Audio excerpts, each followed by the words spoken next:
Imaginemos viver num mundo onde o que impera é a lei do amor. Não seria um mundo muito belo, muito bom, muito benéfico a todos nós? Onde que iria imperar perante a humanidade é o amor, é a caridade, é a fraternidade. E que Jesus veio nos ensinar quando veio ao planeta? A lei do amor, não é? Através da simplicidade, através da caridade, através do amor a Deus acima de qualquer coisa e ao próximo como a si mesmo. Então imagine que nós podemos transformar esse mundo que todos nós buscamos em nosso íntimo em um mundo real, não é? Mas para isso, nós temos que entender um pouco do que Jesus veio nos passar, através das suas parábolas, através das curas que foram feitas em sua trajetória, na pregação da Boa Nova. Então, aqui estamos hoje reunidos em uma casa, buscando isso, buscando essa cura, buscando nos melhorarmos. Porque essa busca, ela é constante neste mundo, não é? E essa busca, ela vai se renovando a cada dia, porque a cada dia é uma nova experiência, é uma nova oportunidade. E essa busca é constante e ela é só para nós? Não, não é? A busca é para com todos, porque nós temos a responsabilidade perante as outras pessoas que estão no nosso caminho, não é? E é aí que está a caridade. E é a caridade material, porque muitas vezes a caridade material, ela se torna muito fácil. Porque nós estamos dando o que nos sobra, o que está cheia a nossa despensa, não é? Mas a maior caridade, qual é? A caridade moral. Essa que Deus impôs a todos nós e condições para que nós fizéssemos essa caridade. E não precisa de muito. Então, já vem o segundo mandamento: amar ao próximo como a si mesmo. Então, quando eu quero bem para mim, eu quero bem para o próximo. Para eu amar, eu preciso aprender a me amar. Para eu dar o melhor para a pessoa, eu preciso saber o que tem de melhor dentro de mim. Não é? Então, no capítulo 9 do Evangelho segundo o Espiritismo, bem-aventurados aqueles que são brandos, porque eles possuirão a terra. Bem-aventurados aqueles que são brandos. Aí, nos traz a parábola do rico e Lázaro. Essa parábola que é enriquecedora na questão da caridade, que é nobre na questão da reencarnação, do quanto que nós temos que voltar, reencarnar, encarnar, para poder melhorarmos. E aí Deus, com sua misericórdia, nos traz esse véu do esquecimento, né? Aí a gente fala do véu do esquecimento. O que é o véu? Hoje, o véu cobre muita coisa. Se nós jogarmos um véu em cima de um objeto, alguma coisa, ele vai ficar visível, não vai? Aí, se a gente levar para a questão do véu do esquecimento, está tudo registrado dentro de nós. Porque nós temos o espírito, o perispírito e o corpo físico. O perispírito é esse envoltório semimaterial que liga o espírito ao corpo. Considerado, vamos supor, a caixa forte, que está tudo registrado ali.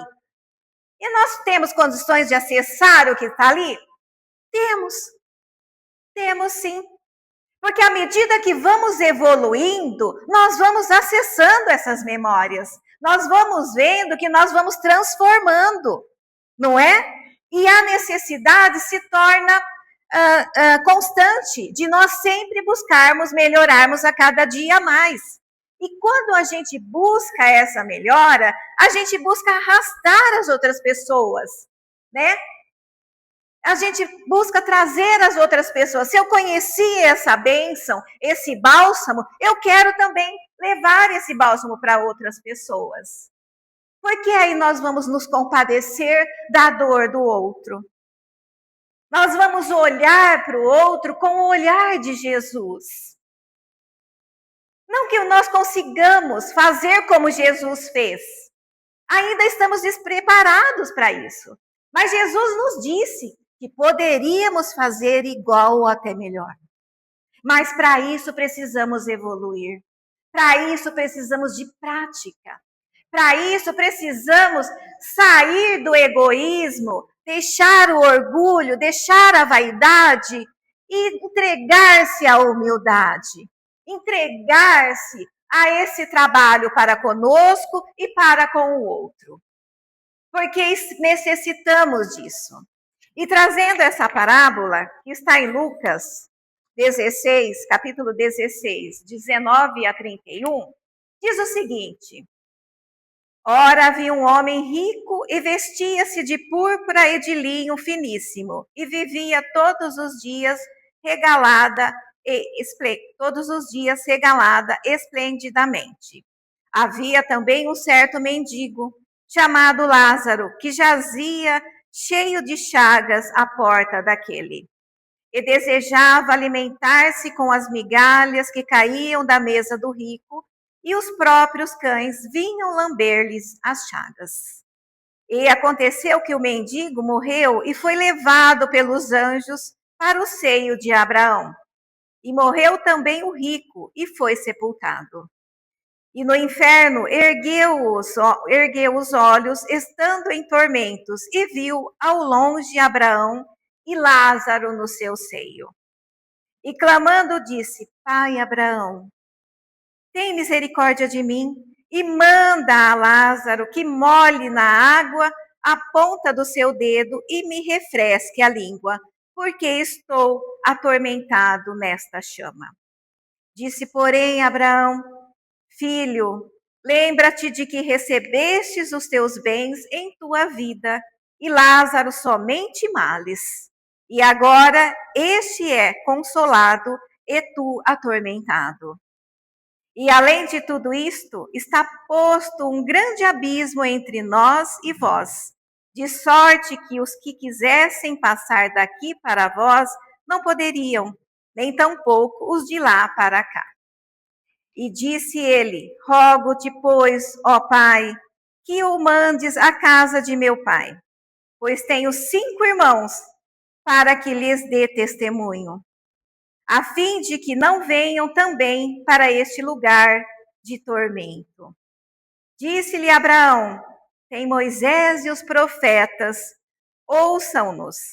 E disse ele: Não, pai Abraão, mas se algum dentre os mortos fossem ter com eles, arrepender-se-iam. Porém, ele lhe disse: Se não ouvem a Moisés e os profetas, tampouco serão persuadidos ainda que algum dos mortos ressuscitem.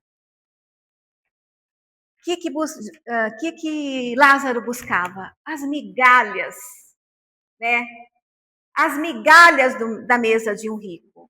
E se nós trouxermos essas migalhas, quantos de nós buscamos, quantos de nós temos como oferecer essas migalhas? Do pão, da mesa, do que caía? Não, das nossas ações. O quanto que ainda a gente busca por migalhas, quanto a gente busca por afeto, quanto a gente busca por amor, né? Um sorriso, um abraço, uma palavra. Isso nós temos condições de dar para as pessoas. Quantos de nós não necessitamos, às vezes, naquele momento de dor, de um abraço? Chega aqui, vem aqui, meu irmão, minha irmã, meu filho, minha filha. Eu não posso te dar nada mais que o meu carinho, o meu amor. E é o que Jesus fazia. Jesus saía a pregar sem se preocupar com o que ele ia comer, com o que ele ia vestir. Ele só saía a pregar. E muitos de nós esquecemos dessa humildade. E a gente vai ver que nós somos individualistas, né? Nós, muitas das vezes, olhamos só para o nosso bem-estar. mas o bem-estar do outro. Buscamos viver bem, mas nem sempre viver bem é estar bem, não é? Muitas das vezes nós temos tudo que nós queremos, mas sentimos um vazio dentro de nós. Um vazio tão grande que nós não sabemos como preencher. E esse vazio é o quê? É essa essência que nós necessitamos. Que nós necessitamos buscar algo maior. Algo que nos eleva. Sair desse mundo onde é muito materialista. Então, chegar até o Pai, Abraão, Deus, e ver que eu sofri tudo que eu necessitava sofrer neste mundo, na matéria. E aí eu não vou conseguir estender a mão àquele irmão que não se compadeceu da minha dor, né? Que não quis me alimentar. Jesus não disse: se alimentar a um irmão, estará alimentando a mim. Se visitar um preso, estará visitando a mim. Aí vem uma passagem, uma história de Chico Xavier, essa figura de amor, né? Considerado o apóstolo do Espiritismo, que uma vez um homem chegou até ele, levando a sua história de vida, que estava vivendo tormentos em sua casa. Talvez eu já até contei essa história aqui, mas eu gosto muito dessa história e vou repetir para vocês.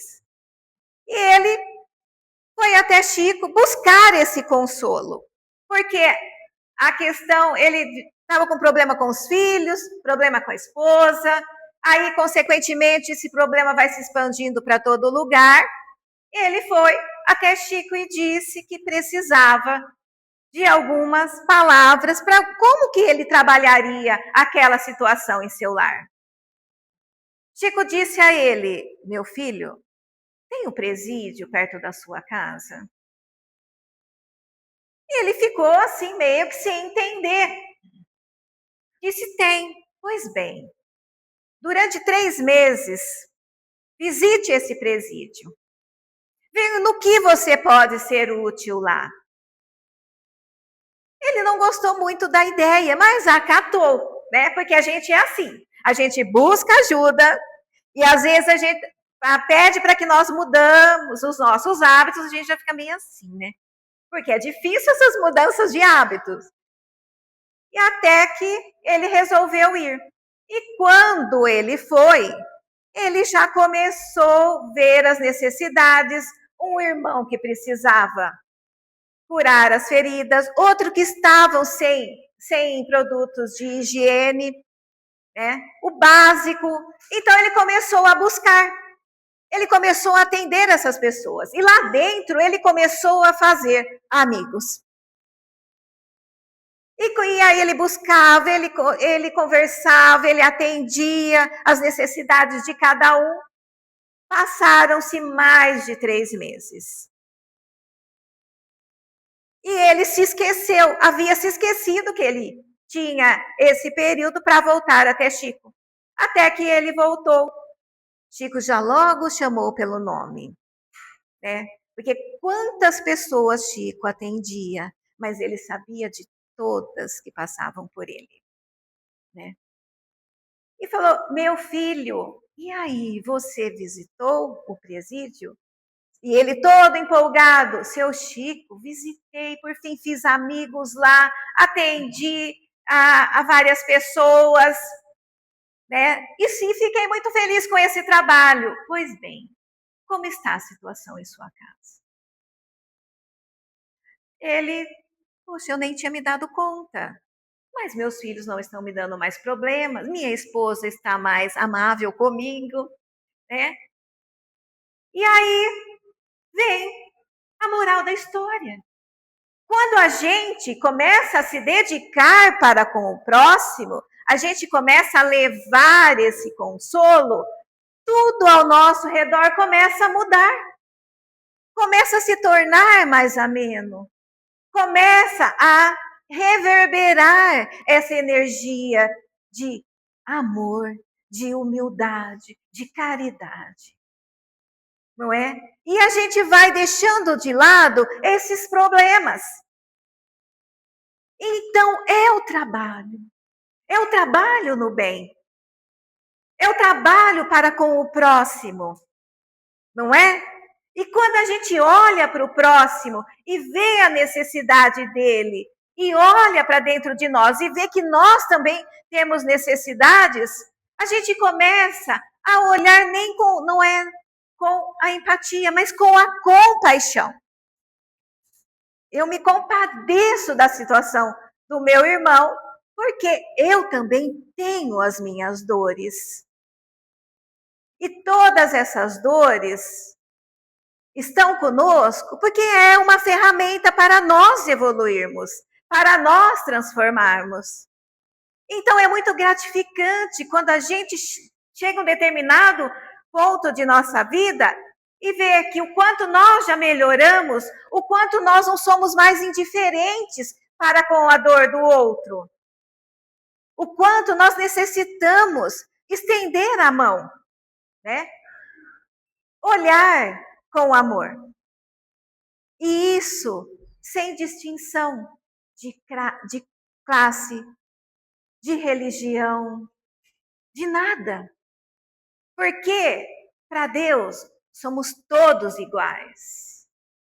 Para Deus há nações, mas são todos filhos.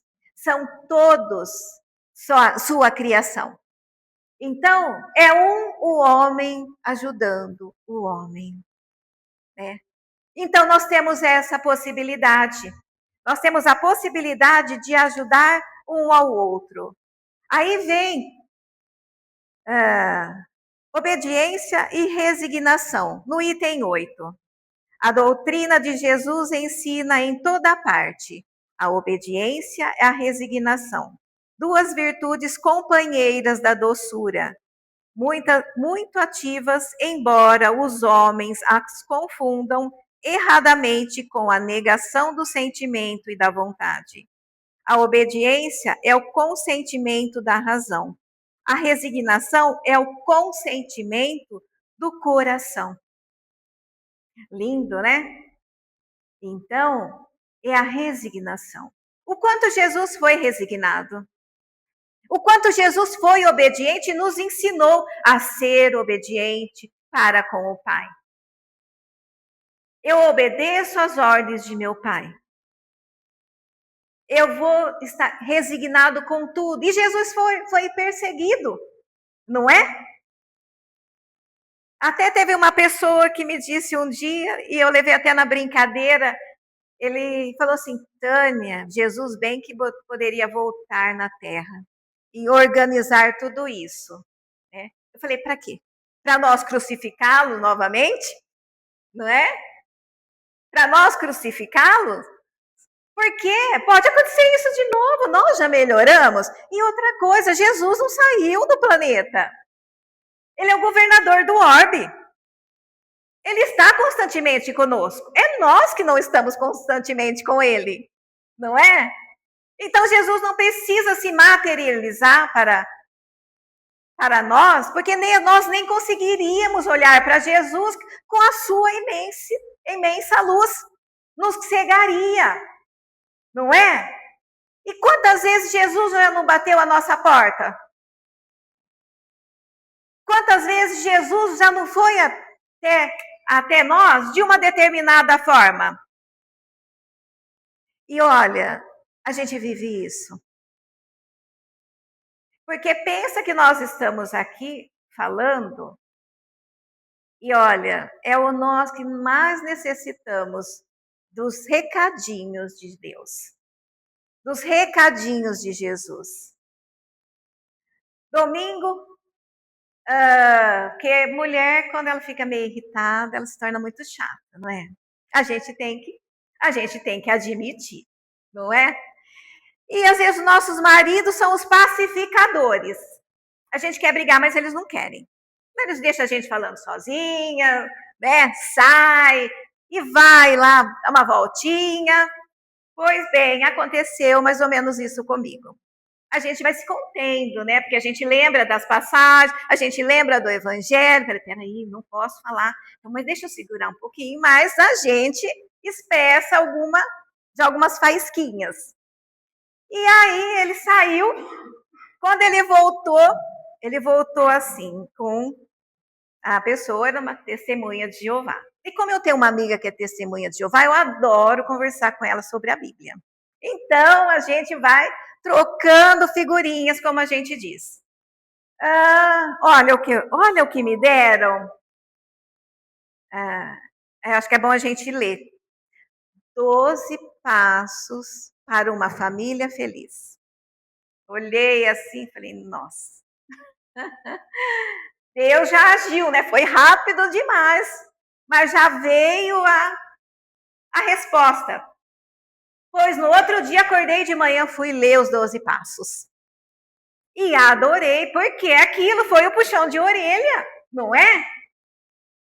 Deus está dizendo, nós pedimos para que Deus nos coloque numa situação, para que a gente passe por cima de algumas coisas, né? Então aí ele vem e te manda um recado. Faça. Porque de nada adianta falar. Só falar. Pratique. E o recado vem de qualquer lugar. Vem através de uma pessoa, vem através de um livro, vem através de uma música, vem através de até do carinho de um animal. Então aí está, né? A nossa posição para com a vida, a nossa posição para com este mundo. E seguirmos a cartilha, né? Se estamos engatinhando, já vamos começar a dar os primeiros passos, porque todos nós temos o mesmo caminho. Vamos traçar a mesma jornada, né? Cada um da sua forma individual. Mas o nosso caminho é a estrada para o reino de Deus. O nosso caminho é a perfeição. O nosso caminho é olhar para Lázaro e ver o quanto eu preciso me apegar à sua história. Eu preciso me apegar à caridade para que eu possa evoluir, para que eu possa mudar. Então está aí a nossa oportunidade de sermos cada dia melhores. E do livro Fonte Viva, Humanidade Real. Eis o homem, Pilatos, João 19:5. Apresentando Cristo à multidão, Pilatos não designava um triunfador terrestre. Nem banquete, nem púrpura, nem aplauso, nem flores. Jesus achava-se diante da morte. Terminava uma semana de terríveis flagelações. Traído, não se rebelara. Preso, exercera a paciência. Humilhado, não se entregou a revides. Esquecido, não se confiou à revolta. Escarnecido, desculpara. Açoitado, olvidou a ofensa. Injustiçado, não se defendeu. Sentenciado ao martírio, soube perdoar. Crucificado, voltaria à convivência dos mesmos discípulos e beneficiários que o haviam abandonado para soerguer-lhes a esperança. Mas, exibindo-o diante do povo, Pilatos não afirma, eis o condenado, eis a vítima. Diz simplesmente, eis o homem. Aparentemente vencido, o mestre surgiu em plena grandeza espiritual, revelando o mais alto padrão de dignidade humana. Rememorando, pois, semelhante passagem, recordemos que somente nas linhas morais do Cristo é que atingiremos a humanidade real. Então, Lázaro, Jesus. Então, que a paz de Jesus sempre esteja presente em nossos corações, que nos momentos de dores consigamos elevar o pensamento e pedir forças, porque é o que nós necessitamos, dar força para seguir em frente perante a dor. Porque a dor é onde que vai nos fazer desenvolver a paciência, vai nos fazer assim, nos tornarmos mais sensíveis e mais fortes. Gratidão por estar aqui com vocês, por essa noite. Mais uma vez, obrigada.